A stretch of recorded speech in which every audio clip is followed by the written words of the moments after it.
So let's set the record straight on a few things. First off, the party of insurrection has zero credibility. Zero credibility when it comes to protecting law enforcement officers. It was a Republican president who incited the January 6th insurrection and coup attempt because he refused to accept that he lost the 2020 election. It was Republican politicians who enabled January 6th by peddling lies about the election. Okay, so you just saw the clip. This is exactly what I'm talking about. This is everything wrong with Washington in one little clip. You get called to a hearing to talk about supporting local police. And what's the first thing the squad does? Deflect, deflect, deflect. We're going to watch this whole exchange between Cori Bush and Mike Johnson. Pay close attention because you'll see one person launch an unreasonable personal attack, and then you'll see the other person calmly pull out the receipts. Let's get into it. Gentlelady is recognized. Thank you, thank you.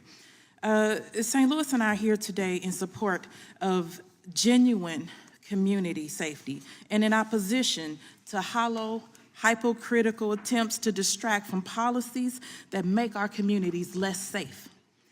That's exactly what this resolution is. It's an empty and desperate ploy by Republicans to avoid responsibility for policies they support that are getting people killed in St. Louis and across this country. So let's set the record straight on a few things. First off, the party of insurrection has zero credibility. Zero credibility when it comes to protecting law enforcement officers. It was a Republican president who incited the January 6th insurrection and coup attempt because he refused to accept that he lost the 2020 election. It was Republican politicians who enabled January 6th by peddling lies about the election. And it was a mob who supported these Republicans that stormed the Capitol and violently assaulted law enforcement officers. If Republicans cared about violence against law enforcement, they would be marking up a resolution condemning themselves.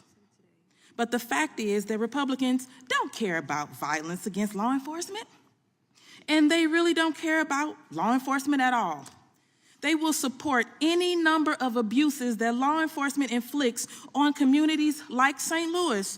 But as soon as a law enforcement agency takes a single step towards holding them and their cult leader, Donald Trump, responsible for their criminal behavior, that agency becomes public enemy number one.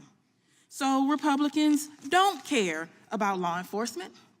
They support mass incarceration for Black and brown communities and freedom from accountability for themselves. And it is sickening to hear Republican politicians talk about public safety while they contribute to the crisis of violence in this country. As I have pointed out many times in this committee, the states with the weakest gun laws, like my own in Missouri, have Republican legislatures and governors and the highest rates of gun violence in our country. Republicans also take every opportunity they get to spread fear and distrust in our communities. These moral and policy failures have resulted in firearms flooding municipalities that are unable to override those state-level policies, and an American public that is on a hair trigger and primed for violence. So let's get it straight. Republicans are the arsonists, not the firefighters. They don't get to enable violent insurrection and rampant gun violence and police brutality and then show up and pretend like we should just listen to anything they say about policing and public safety. It is a farce, and it's a distraction from policies that would actually save lives. Those policies do not invest in violence. They invest in communities. They recognize that we will never incarcerate ourselves to safety.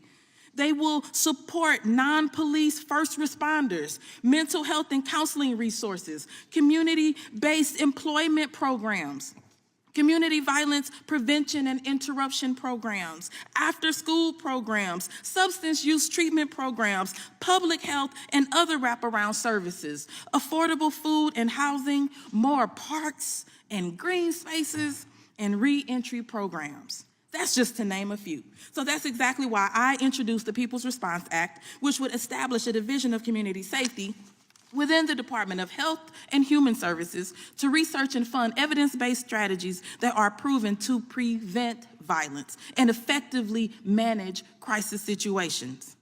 So unlike these Fox News talking points, the PRA is a real proposal with real solutions that would save lives in St. Louis and nationwide. And it's not only this proposal. There are proposals that adopt a community-based approach to public safety. Many of my Democratic colleagues have introduced proposals that would break the cycle of violence, invest in mental health resources, support counselors, not criminalization, ensure housing for all, and support other non-carceral interventions that would make a material difference in people's lives. But we're not here today to consider real solutions that will make people's lives better. We're here as a distraction from the sad truth that dangerous MAGA Republican policies make us less safe. They deprive us of basic investments that would move us closer to a genuine community safety. And at the end of the day, Republicans refuse to consider those investments because Republicans are not seeking solutions to the problem. Gentlelady's time. They are the problem. Gentleman from New Jersey yields to the gentleman from Louisiana. I thank the gentleman from New Jersey. I want to welcome Ms. Bush to the committee. Did she leave already? Oh, is she still here? That's unfortunate. I was going to point out to her a couple of ironies. She came to lecture us. She was here for 5 minutes and 3 seconds. I appreciate her time investment. She came to lecture us about, quote, avoiding responsibility. We've had 4 full committee markups. She has not attended 3 of the 4. I'm not sure today her 5 minutes counts as an attendance, but let's say she's made 2 of them now. I was going to ask her if she's still in favor of defunding the police because we have her on record more times than I can count of having been the great champion of that. She wanted to talk about responsible investments that will make a difference. I wanted to ask her how that defunding police thing worked out. I think everybody in the country knows that we're facing chaos and a catastrophe of crime, violent crime, in all the major cities that she went and protested in, and many more that took the cue. I wanted to ask her about the reality of how that works out in real life. You know, she accuses us of engaging in talking points. We're trying to pass meaningful legislation to solve these problems, and she is advancing policies and ideas that create the mayhem. So, wow, it's so unfortunate that she's not here to engage in a colloquy on that. But I'm not surprised. This is what we get from the radical left. She is part of that radical left that is bringing down the party and having them associated with the crime crisis that we have on the streets. This is the very reason that we need Police Week, to reinforce our support for the brave men and women who are on the front lines, that thin blue line, who put their lives on the line every single day, and we lose them now at alarming rates in the line of duty, trying to protect their communities from wacko, crazy, maddening policies like the ones that Ms. Bush has supported in Congress. I will also point out, as we noted earlier, she was the vice chair of the Crime Subcommittee of Judiciary, and she doesn't believe in funding police. What a tragedy that she's not here to join us. I yield back. Will the gentleman yield? Thank you. I will. I need about a minute here. You know what strikes me as, I don't want to use the word humorous. I don't know what else to use. You all were in charge for 2 years. You had the presidency. You had the House. You had the Senate. You controlled it all. You could do pretty much anything that you wanted to do. And all I remember happening, I was out there. I was on the street talking to my people. I remember what happened in Congress was to demean, diminish, defund, despise the police. And now you say a wholly, totally different thing. And then you have somebody else come along, and I don't know her very well, who stays here for 5 minutes after most of us on both sides have been here for hours, at least trying to hash this out. She says some real mean stuff and walks away. And guess what? That real mean stuff's not going to work. That's not the real world. You need law and order. You need police. You need safety. And you know what? I do have some urban areas in my district and rural. And you know what? In my district, when I talk to people, whether they're Vietnamese, whether they're black, whether they're Hispanic, I say, what's the #1 issue? And they constantly say, like the city of Atlantic City, They want better lighting, they want more safety, they want more police. They want to be safe. They don't want their kids to get hurt. They don't want their stores to get robbed. And you all were against that. And you had control of everything. All right, so let's break this down. Because what we just saw was a masterclass in political gaslighting, followed by a surgical fact check. First, Cori Bush gets up to speak. Now, the resolution on the table is about supporting local police and condemning the defund the police movement. A pretty simple, common-sense idea, right? So what does she do? Does she debate the merits of the resolution? Does she talk about funding levels or how to support officers? No, of course not. She immediately launches into a completely different topic. She calls the Republicans the party of insurrection and says they have zero credibility. Let's be clear about what this tactic is. It's a total deflection. She can't defend her own position on police, so she has to try and gaslight the entire room by changing the subject to January 6th. It's a classic whataboutism designed to make everyone forget what they're even talking about.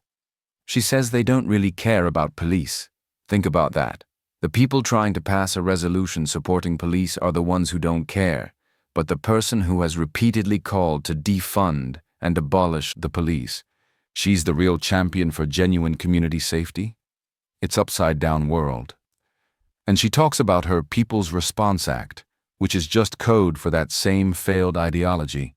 Genuine safety isn't a cop showing up when you call 911, it's a social worker showing up 2 days later. That's not safety, that's a fantasy.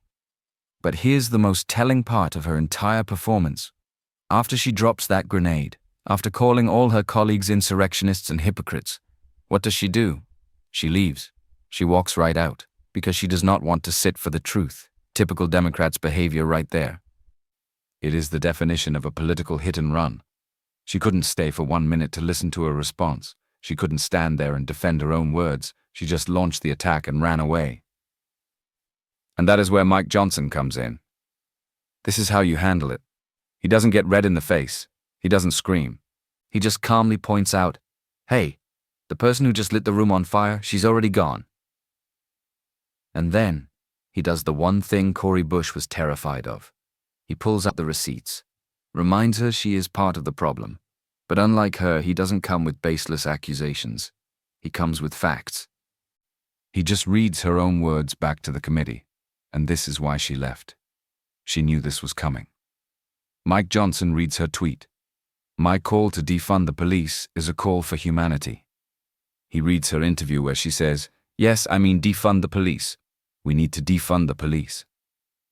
This is the whole ballgame, folks. She is the defund the police movement.